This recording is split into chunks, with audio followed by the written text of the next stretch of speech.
2025, 4:33 AM in the morning. Maaga kami ngayon kasi yung anak ko magpa-physical exam sa work niya. At first time ko rin na ganito kaaga magsimula. So itong lugar pa, yung I3, yung tambayanan natin bago umuwi. Yung lugar.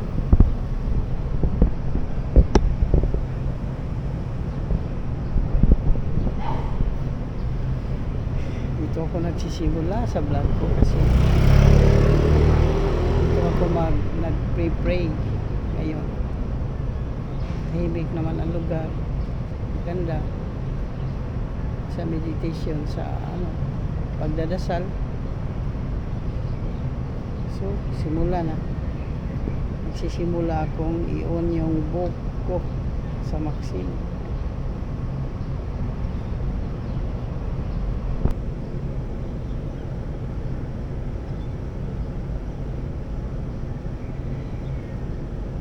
Filter ako kasi ayaw ko ng south, huwag muna sa north, dito lang muna Mandawi, Costilla, Liloan. Sige nga, subukan nga natin.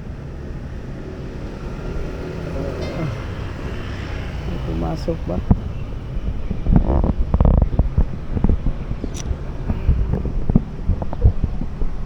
So hintay-hintay lang muna.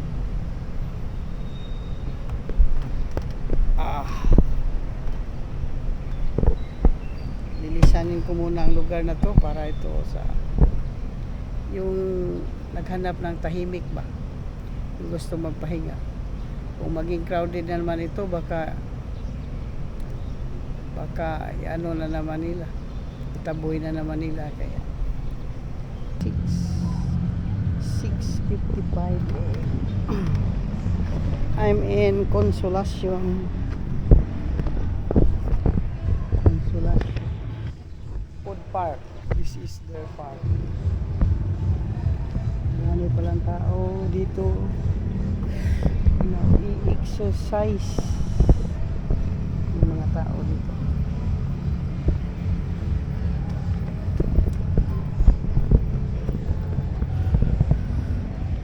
So kung makikita nyo, first booking ko, nakarating ako dito mula sa Ayala 120. Ngayon nagtambay-tambay ako dito sa plaza. Baka may booking mamaya, may pumasok.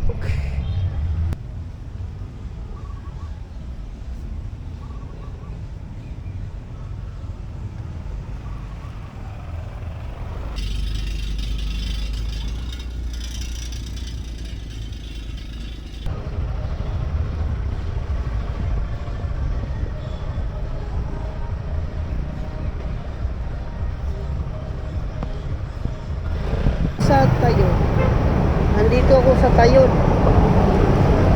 Elementary School. Yan, Tayod Elementary School.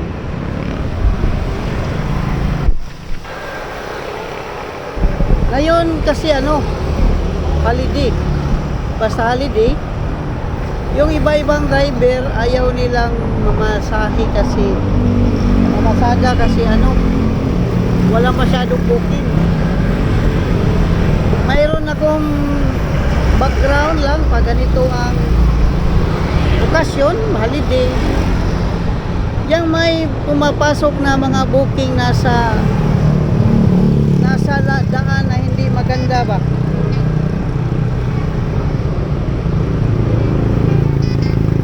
Kasagaran yan, hindi parang parang sa mga masasama ba.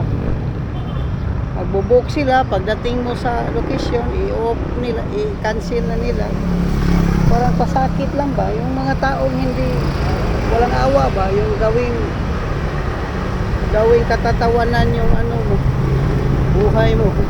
Kaya huwag nating sana Bago na yan ngayon.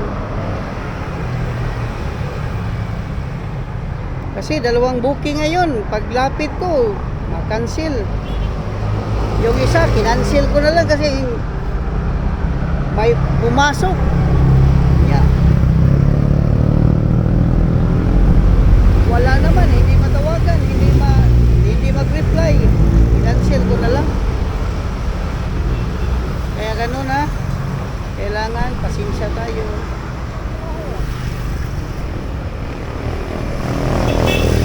Mga masasama talaga eh.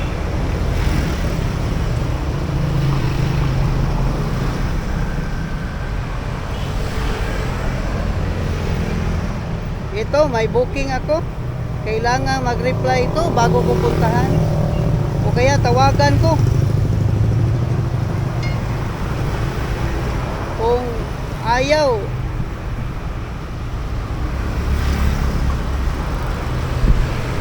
wag na rin puntahan. O hindi mapunta. So, nasa Lapu-Lapu ako ngayon. Ipakita ko sa inyo kung saan ako magpapahinga dito. Ito yung daan patungo sa airport. Ito yung unang pahingahan ko. Kaya nung una, pag gusto na ako magpahinga, talagang nagpipilter ako patungong airport. Kasi dito ako tumatambay. Ang lugar na to, maganda ang lugar na to kasi hindi siya daanan ng mga malaking truck ba. Mga private vehicles lamang at makikita nyo naman kung gaano ka peaceful yung lugar. So, malapit na ako dito sa kaliwa. Yan ang mga anong klaseng kahoy yan? Mahugani. Yan yung pahingahan ko. At saka dito ako pumaparada. Dito pumaparada ako dito. Yan. Dito siya, Venice. Dito siya.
Parang ulan. Lagyan ko na lang ng takip.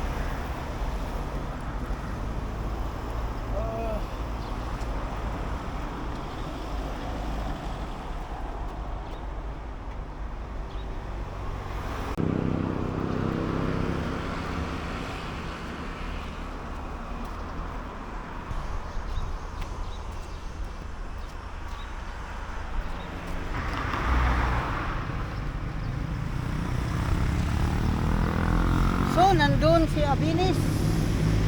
kitang-kita ko lang. At matingnan ko lang kung anong nangyari ba. Wala namang violation yan pag nandiyan.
Ito na yung ano.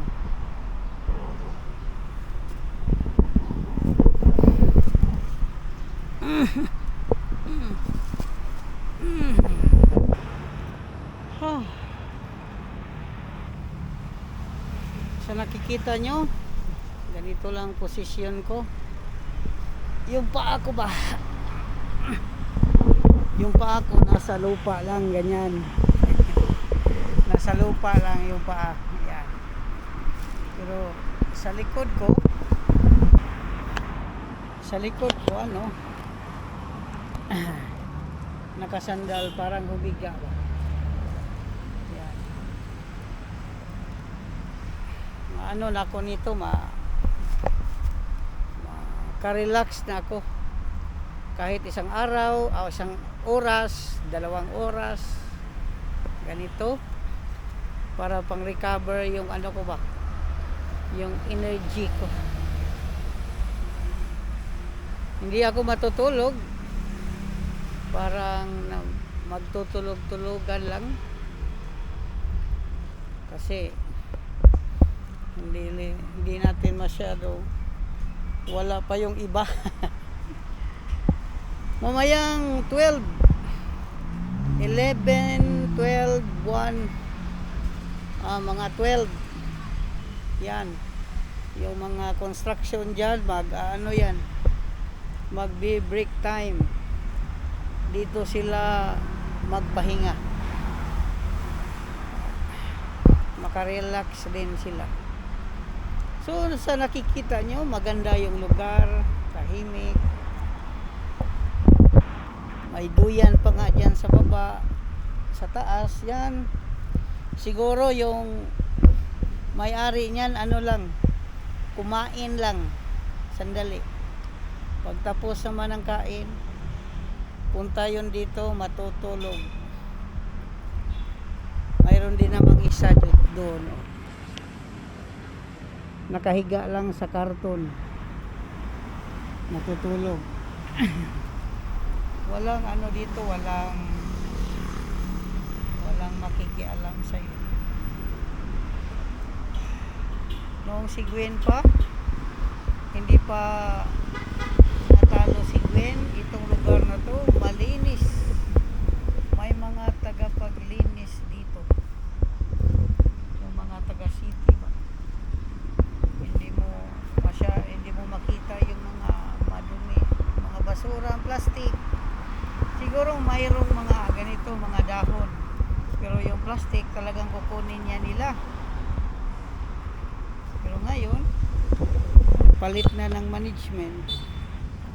Iba na ang gobernador, iba na rin yung... Pero yung dito ba, yung mayor ba, na natili man, bakit hindi niya pinahalagahan to? Malinisin itong lugar na to. Kasi ito parang lugar ng pag-recover ng energy ng mga puyat na tao. Yung mga puyat na tao, parang makarecover sila ng energy dito. Iwan ko lang ngayon, walang hangin. Kasi sa ibang araw, nung nandito ako, malakas ang hangin dito. Talagang ma-feel mo yung yung hangin ba na mababangga sa duyan mo. Pero ngayon parang wala. Parang wala ang kahangin-hangin. Pero hindi naman mainit. Kasi naka-cover yung araw sa itaas. Kita nyo naman. Araw, maraming dahon ng kahoy. Naka-cover naman. Yung isa pala, yung una kong nilapitan, yun?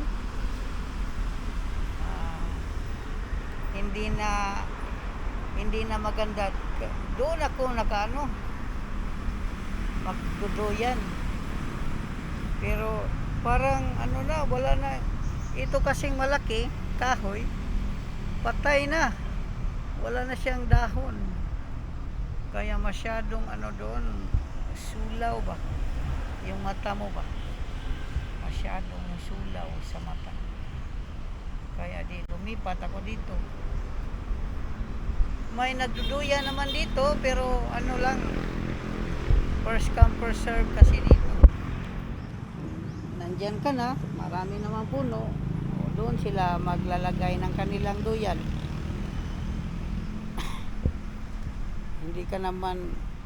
Hindi naman pwedeng ariin to ng ilang tao lang, kasi sa lahat to eh. So yun na ang kagandahan ng pahinga ng isang delivery driver. Ito pala yung unang lugar na pinahingahan ko. Hindi nakakomfort sa akin.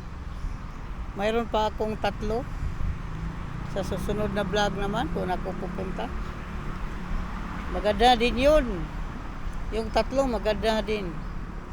Yung kaibahan lang, mayroon silang iba-ibang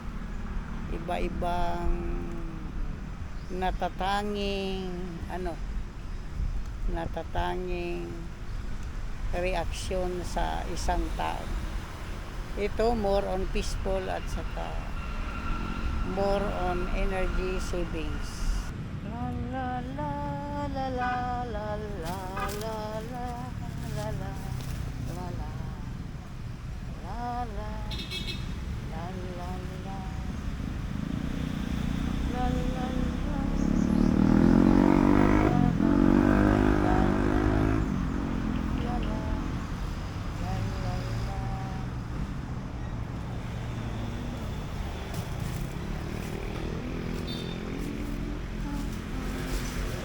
pala siya Venus, kitang-kita ko mula dito, kaya hindi ako nag-worry kasi kitang-kita ko yan eh. Nasa paningin ko lang yan eh. Pag dito ako